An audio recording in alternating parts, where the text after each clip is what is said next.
Congressman Guy Reschenthaler is a great friend of the show. I've not had him on since I moved back to afternoons, but he serves in the United States House of Representatives for the 14th District in Pennsylvania. He's on the House Appropriations Committee and the House Committee on Rules. He's about to be part of the majority, obviously, now that Republicans will be in charge in January. Hey, Guy, welcome back to the show. Thanks for joining me. Rich, thanks for having me back on, and happy Thanksgiving. Happy Thanksgiving to you, my friend. So, where do we begin today? I wanted to ask you about yesterday's press conference with Speaker-designate McCarthy, where he called for Alejandro Mayorkas to resign as Secretary of the Department of Homeland Security and said if not, he will be impeached. So tell us about that. Well, absolutely. So let's go back to Thanksgiving and what I'm thankful for right now. I can tell you I'm thankful that we no longer have one-party rule in Washington, D.C.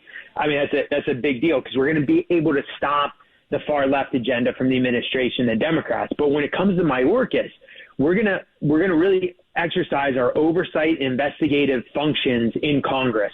And we're going to call Mayorkas in so much that he's going to have a designated parking spot on the plaza. I can tell you, we will basically give him an office at the Capitol building because he's going to be before us testifying so much. And same with Fauci and Hunter Biden.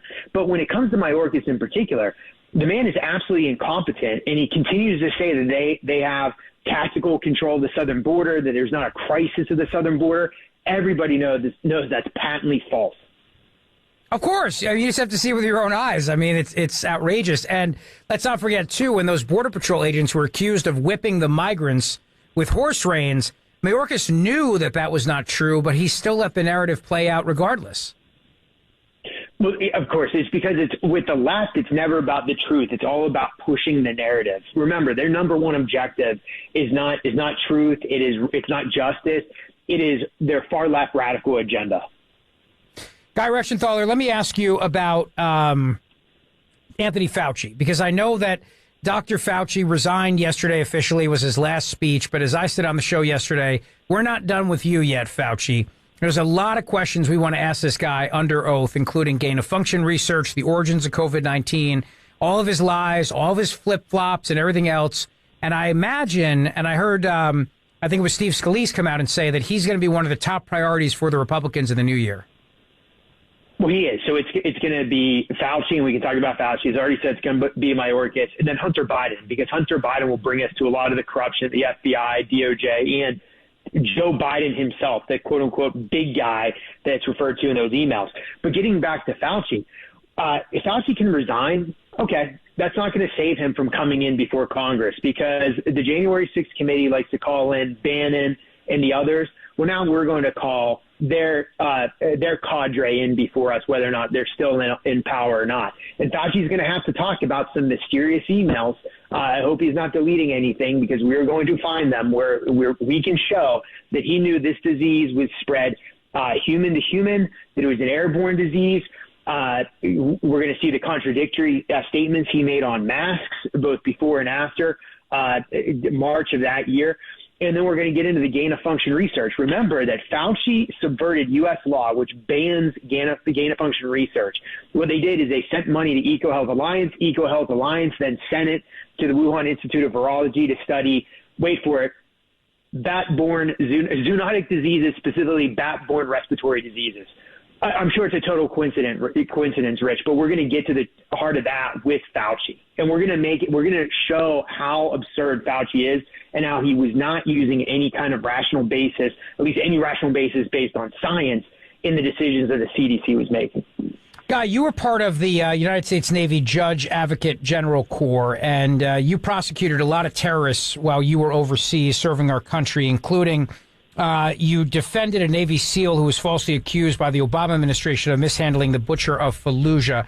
So you know the law, you know what it takes to prosecute. You also know overzealous prosecution when you see it. Merrick Garland's announcement a week ago that he was going to appoint a special counsel to look into former President Trump.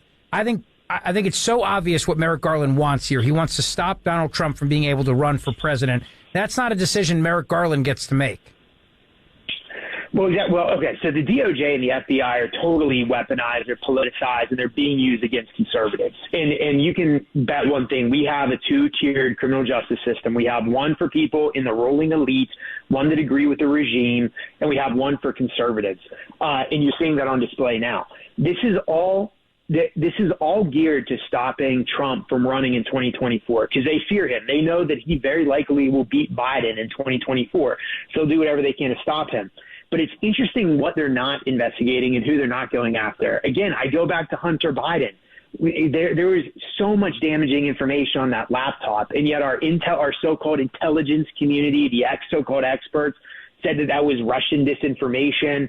The story was suppressed during the 2020 election. We know that's all nonsense. So let's bring in Hunter Biden, get to the bottom of that too, and show the selective prosecution of the DOJ and the FBI. Good. Guy Reschenthaler, I want to hear it. I want to see it. You published a piece at thehill.com.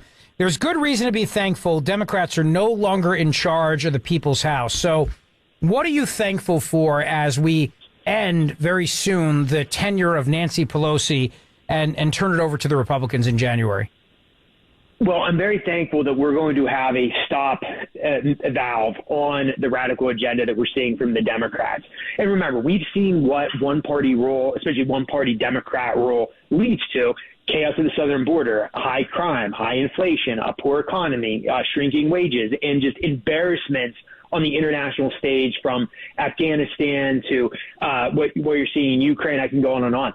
But we're going to be able to put a stop to a lot of that. Now, I say we're going to be on offense and defense. We're going to be on defense because we're not going to be able to pass any sweeping legislation. Let's just be realistic. The Senate's still controlled by Democrats. We can pass everything we want from the House. It's not going anywhere. What we can do, though, is we can play defense with the bad ideas that are coming from the Senate and our colleagues in the House. So we will be able to stop that. We'll be able to go on offense when it comes to oversight investigation, like I said, with Fauci, Mayorkas, Hunter Biden. We're going to go after them so bad they're going to wish the results of the 2020 election were different. That is how much oversight investigation we're going to bring down upon them. Good. I mean, look, playing defense is important. This administration has spent like drunken sailors. Their spending spree is the reason why we have inflation, in my opinion. And yes, there's no question about it. Just being able to stop that is a huge, huge point. It is, and we got to be realistic with what we can do. I wish we would have taken the Senate by 54. I wish we would have taken the House by 240, 250. That didn't happen. But the good news is that we can at least be in the majority in the House and play defense and hopefully set up a successful run for Trump or DeSantis or whoever it is in 2024 to retake the White House. And then we can really start to reverse the damage that's taken place in the last 2 years. Let me ask you before I let you go. I mean, obviously, Pennsylvania, you represent Pennsylvania in Congress, Guy. Energy is so important. We got a lot of people hitting the road tomorrow, a lot of people hitting the airlines, and they're seeing the prices right now, and it's ridiculous. We turned on the furnace because it was freezing cold the last couple of days. We're heating our homes. The Democrat war on energy, which has been something this administration has done since day one, can the Republicans push back on that? Honestly, Rich, there's very little we can do because so much of this is coming from the DOE.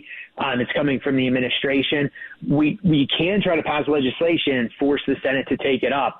But look, we know what's causing this issue. It's that Joe Biden, like you said, on day one declared war on American energy independence. He shut down the Keystone XL pipeline. He also said numerous times on the campaign trail, he's still saying it, in fact, that we're going to end fossil fuels. Well, what does that do? No one's going to invest in a refinery. No one's going to invest in any kind of infrastructure like pipelines to get natural gas and oil to market. And what that's done is two things. It's made the cost of energy a lot higher for Americans, and it's made us weak on the international stage because now we're dependent on places like Venezuela, Iran, all these other nations that get oil and petroleum out into the market to help keep prices down. But remember, under Trump, the Democrats love talking about January 6th. I tell people this. Just remember, on January 6th, the most important thing to remember is gas was $2.25 a gallon. Look at what it is right now. That's what we should be focused on. Hey, Guy, where can people find you if they want to learn more about you? G. Reschenthaler on Twitter. They can go to my campaign page. They can go to my official page and follow me there. Right. So I really appreciate it coming on, Rich.